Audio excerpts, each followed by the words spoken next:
What I am going to talk about today is the single most wasteful human activity, as Norman Mailer once commented.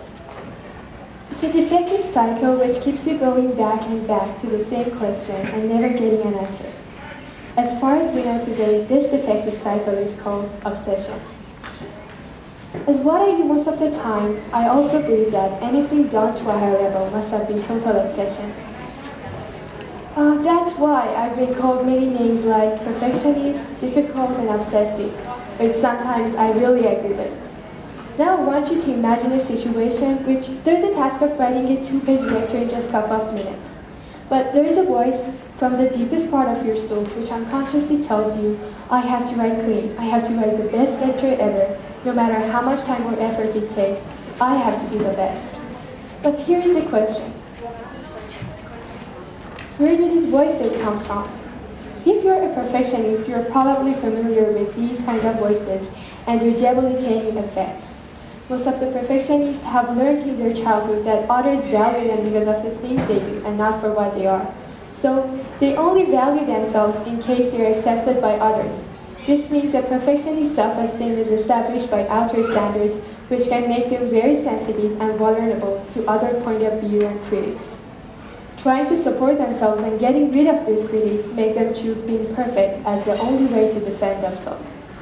But we have to know that perfectionism is not always a time-consuming monster. Even it can be a healthy trait.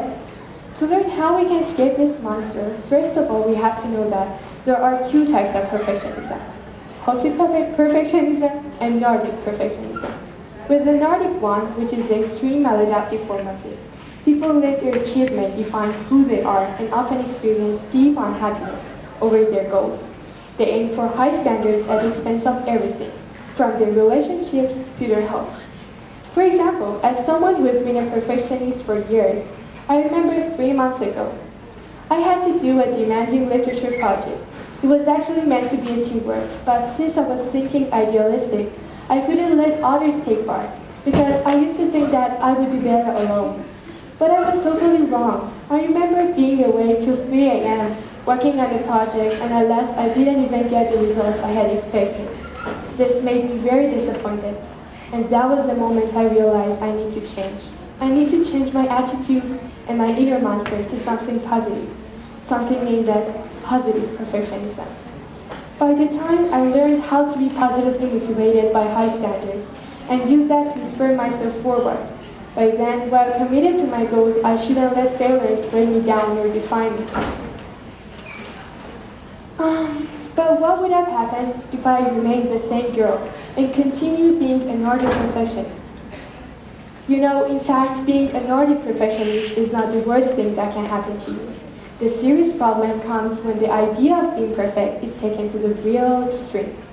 Instead of helping you be a better person, it can turn into the single most wasteful human activity, as I said before, OCD, involving 94% of the people all over the world suffering from its symptoms.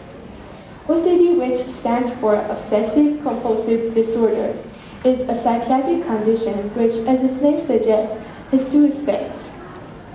Number 1, obsessions such as intrusive thoughts, images, and impulses, and number 2, behavioral compulsions people engaging to relieve the anxiety the obsessions cause. OCD, for example, compulsions can range from excessive cleaning or double-checking to showing sensitivity about arrangements of objects, or having predetermined patterns such as, while walking, such as each tile, 1 foot. OCD is not only something mental, your brain even takes part physically. A research done on human brains showed 3 parts of the region variously involved in social behavior and complex cognitive planning, voluntary movement, and emotional and motivational responses, which as far as we know today are responsible for this disease.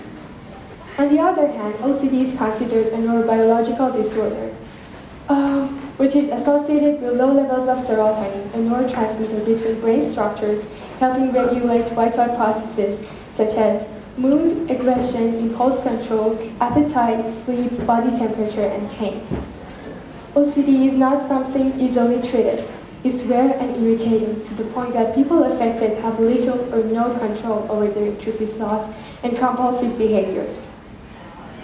Also, studies have found a worrying statistic indicating that only 50% of the people with OCD get better with treatment, and just 10% recover fully.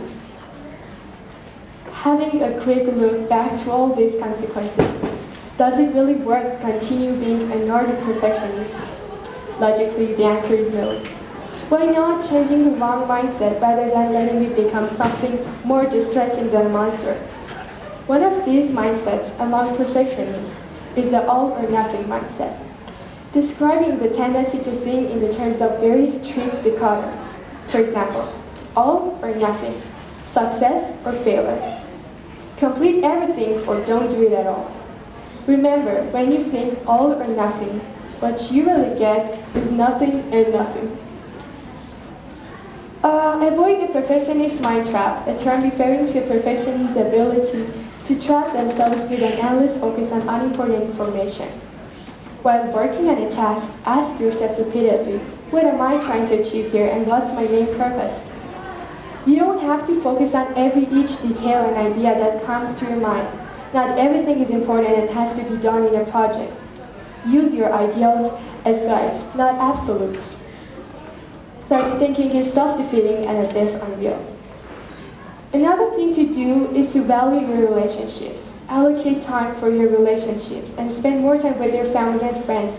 Don't put your 100% energy into work. We need to learn to love ourselves and our flaws together. Stop negative self-talk and self-blame. The last thing to learn is delegate and let go. In situations like a teamwork, allow yourself to let go. Not every teammate will be able to do things exactly as you expect, and you don't have to expect that they do so.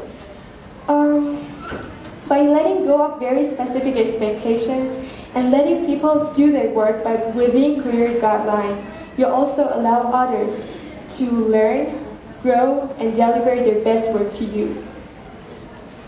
Try being imperfect. Thank you.